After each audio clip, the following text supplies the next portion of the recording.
The fun part about Genoa being back in Serie A, Richard, was that whenever they got together with Fiorentina, there were goals, and I guess it was no different on Saturday. So tell us about it. Oh my gosh, Fiorentina. Where are my notes? Where did I put my notes? My goodness, there it is. There it is. All right, so yeah, this game, I thought there's gonna be goals too. I thought it was gonna be like 2-2 game, just because I like the moves that Genoa did this year, this offseason so far. I also like the move. We talked about this. You like the moves that Fiorentina made, right? They got a guy named Enzola that is gonna Yeah, have a breakout year this year. But uh, good start to this game.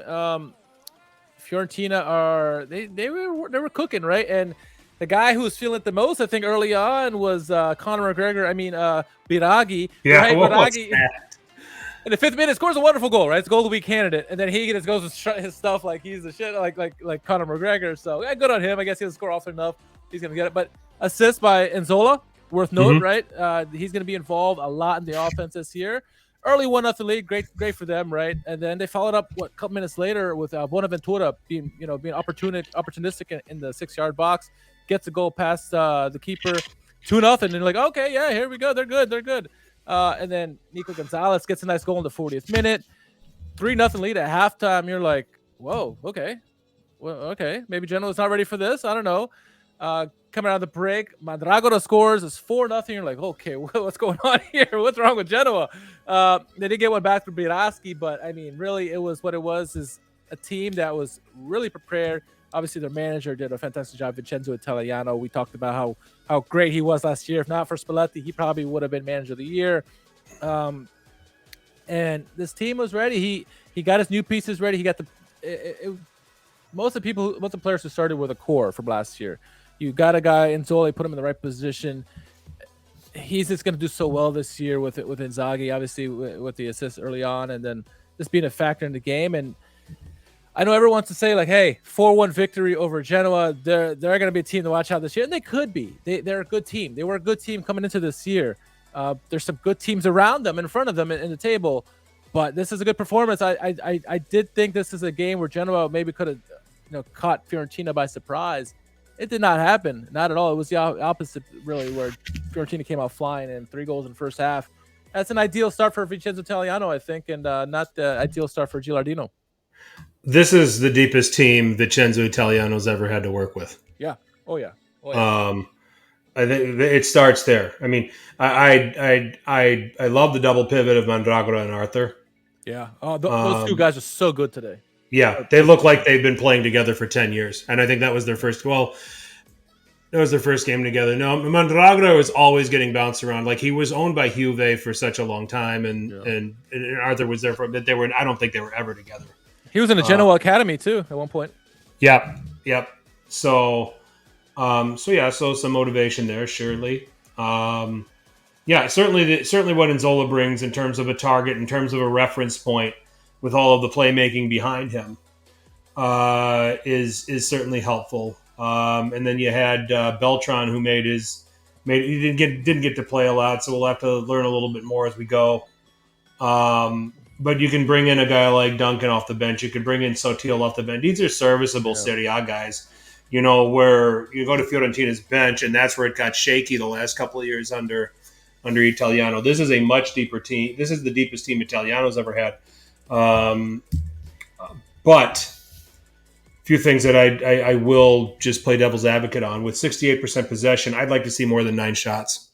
Yeah. Kept it a lot. Great.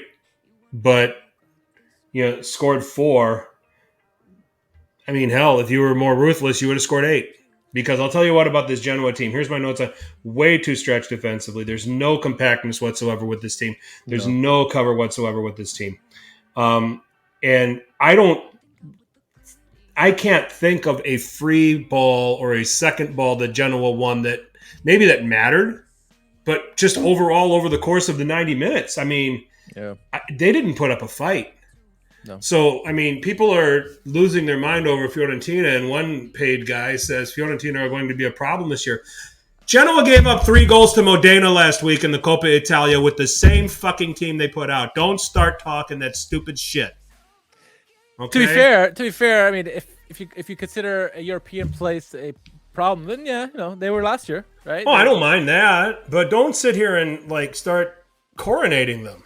I mean, this Genoa team doesn't defend, doesn't even look like they're interested in defending.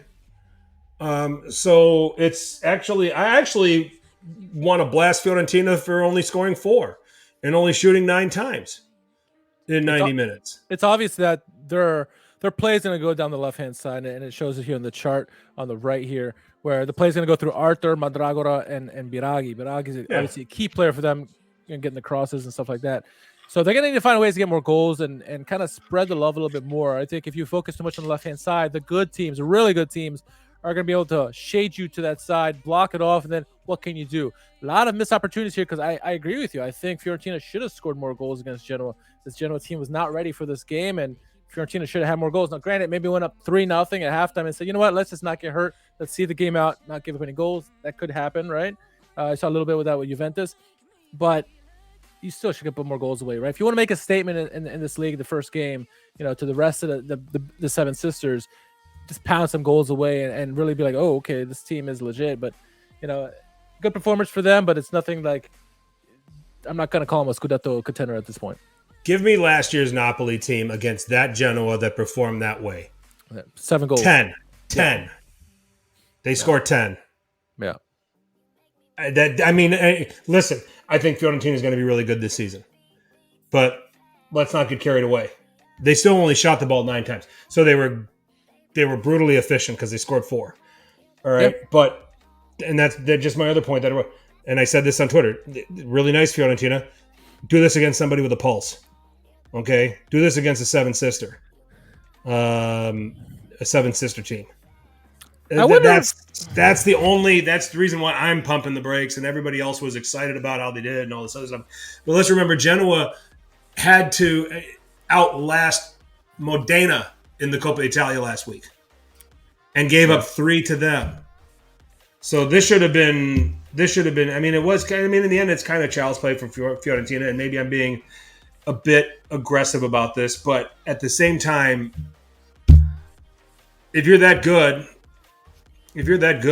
7, 8, especially with the team you put out there.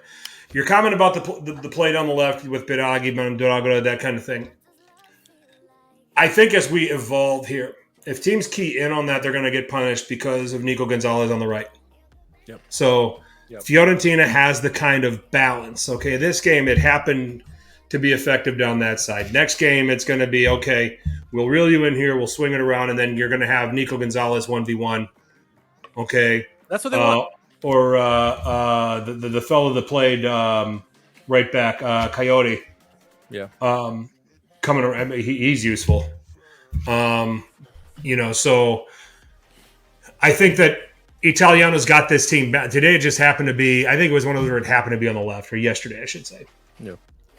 I can't find a positive thing about Genoa. Friendrip's okay. Badell is getting old.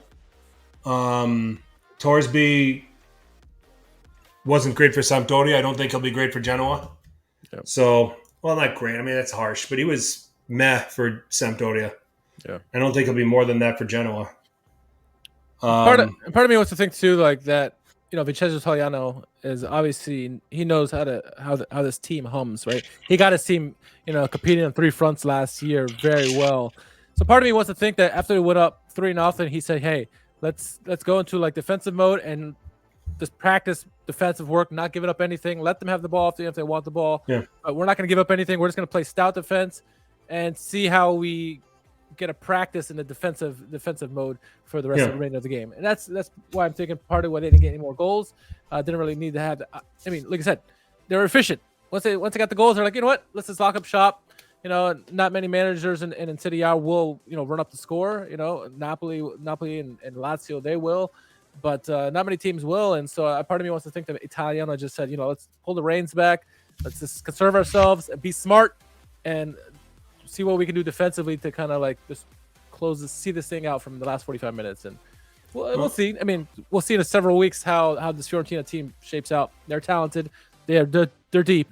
But what can they do? This isn't a game that's like, oh, hey, they're a team to beat. No, they're not. It's just Yeah, second half to your point from looking at it again. I mean, yeah, they played a little keep away, and they probably could afford to.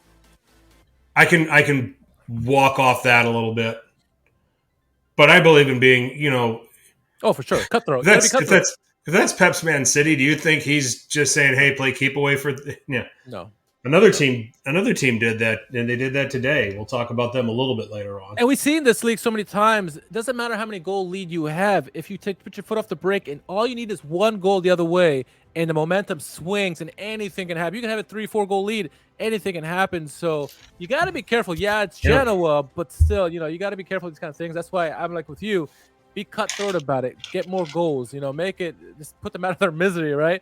So I want to see more of that from Fiorentina this year, meaning being cutthroat versus what we saw, this weekend. Yeah.